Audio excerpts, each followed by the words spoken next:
आइए students next question करते हैं। एक्सरसाइज 8.2 का question number 13। How many terms of GP 3, 3 square 3 cube are needed to give this sum 120। तो देखिए क्या करना है हमें इस क्वेश्चन में।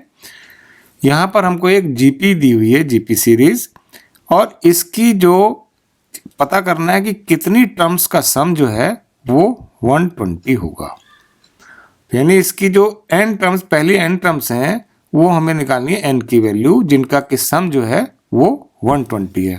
तो देखिए निकालते हैं। जो जीपी हमें दी हुई है वो है 3, 3 square 3 cube and so on. तो देखिए यहाँ पर जीपी की जो पहली टर्म है वो है a इज इक्वल टू 3।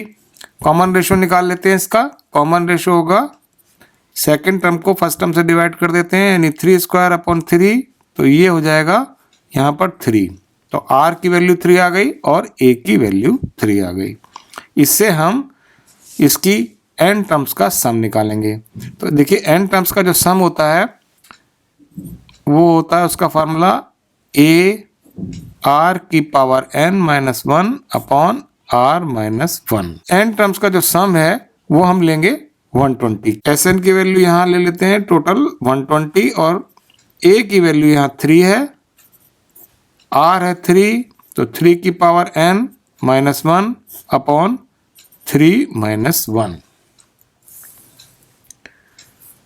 देखिए यहाँ से क्या होगा, ये 120 इज इक्वल टू 3 की पावर n माइनस 1 अपॉन 2 को इधर ले जाके मल्टीप्लाई करेंगे तो ये हो जाएगा 120 इंटू 2, और 3 को यहाँ ला के डिवाइड कर देंगे, इज इक्वल टू 3 की पावर n माइनस 1।